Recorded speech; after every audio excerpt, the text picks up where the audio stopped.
जय सीताराम, जय राधेश्याम, जय भगवान सेम नागराजा। जस करी भगवान सेम का नागराजा।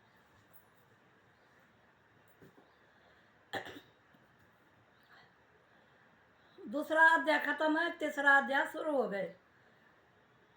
नारद जी ने यह बात सुन भक्ति से कहा, हे भक्ति, अब तू चिंता को छोड़कर भगवान श्री कृष्ण के चरण कमलों में ध्यान लगा, जिसे तेरा तमाम कष्ट दूर हो जाएगा। क्योंकि जिसने कौरवों की सभा में द्रौपदी की लाज बचाई थी और गज को ग्रह के मुख से छुड़ाया था, वही बैकुंठनाथ तेरे कष्ट को अवश्य दूर करेंगे, क्योंकि तू उनको सबसे अधिक प्यारी है। या यदि नीच योनि में उत्पन्न प्राणियों में वो तू होती तो भगवान उसका भी उद्धार करते हैं।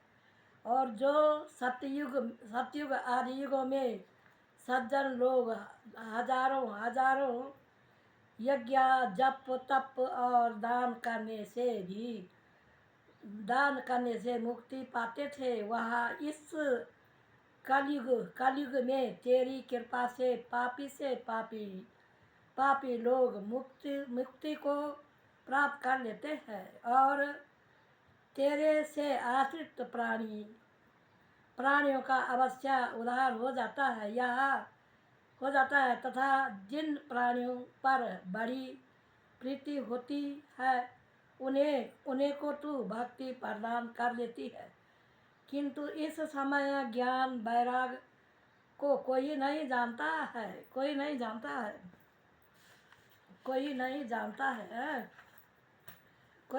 ज्ञान वैराग को कोई नहीं जानता है।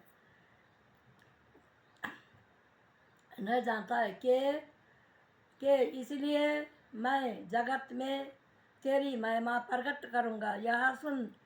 यह सुन भक्ति ने कहा, हे नारद जी, आप धन्य हैं। जिस प्रकार आपने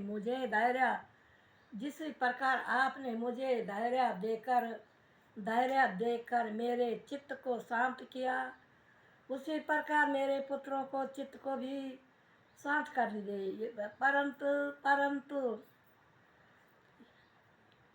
शांत कर दे, मेरे पुत्रों का चित्त को भी शांत कर दे। यह किंतु मेरे हिलाने डुलाने से और पुकारने से भी उन्होंने चेत नहीं किया, तो मैं उनको वेद वाक्या गीता पाठ सुनाने लगा। तब उन्होंने सुनने से उन्होंने एक बार तो आँख खोल दिए। वो आँख खोल कर देखा और उठना चाहा, किंतु निर्बल से क्षण भर में नेत्र बंद कर दिए, अचेत हो गए। उन यह हाल देखकर मैं बड़ा उदास हूँ। परंतु इतने में आकाशवाणी हुई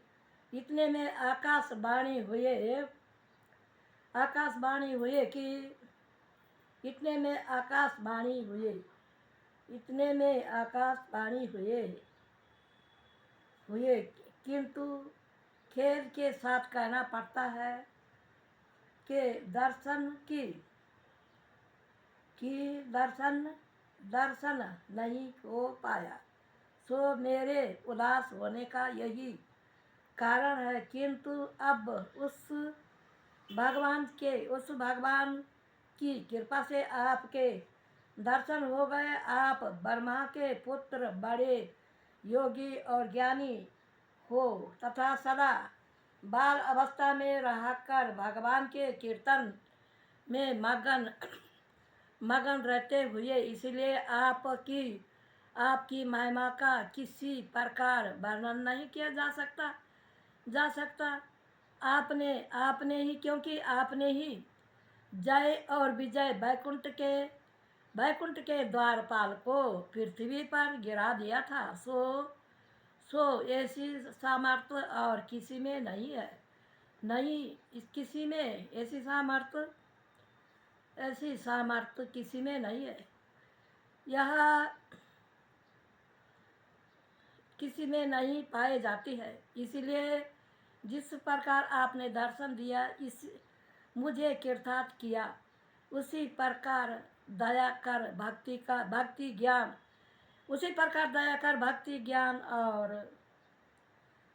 ज्ञान और वैराग का भी कष्ट दूर कीजिए, जिसे तमाम संसार आपका यश गान करे, और जिससे सुनकर कलयुगवासी निष्पाप हो जाए हो जावे। यह सुनकर संत कुमार जी बोले कि हे नारद जी, आप शोक का त्याग कीजिए, क्योंकि भगवान के भक्तों में आप सबसे श्रेष्ठ है, और भक्तों का कष्ट छुड़ाने के लिए आपको उपाय करना योग्य है। पुराने समय के ऋषि महात्माओं ने ज्ञान और धर्म के अनेक मार्ग बताया, किंतु वह मार्ग इतने कठिन है कि ना तो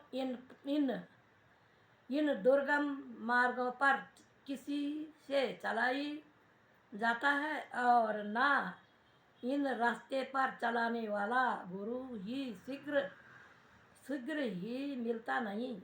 इसलिए वेद व्यास जी ने संसारी मनुष्यों के लिए वेद व्यास जी ने बनाया है। पढ़ लेना तुम भी, क्या है भाई तुम्हारे लिए खेल हो रहे। वेद व्यास जी ने इतना मेहनत करे और तुम्हारे लिए खेल हो रहे हैं। इसलिए वेद व्यास जी ने मनुष्य के हित के लिए श्रीमद् भागवत पुराण बनाया है, जिसकी कथा सुखदेव जी ने परीक्षित को सुनाई थी। सो उसी कथा को सुनने से ज्ञान और वैराग बलवान होकर खुशी हो जाएंगे, और भवसागर से पार उतर जाएंगे।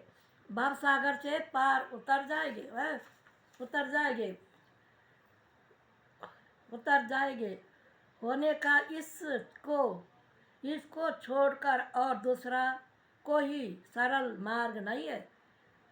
यह सुन नारद जी कहने लगे कि हे मुनीश्वरों, मैंने वेद वाक्य और गीता पाठ सुनाकर इनको जगाना चाहे बड़ा प्रयत्न किया परंतु उन्होंने उठने की सामर्थ्य नहीं हुई।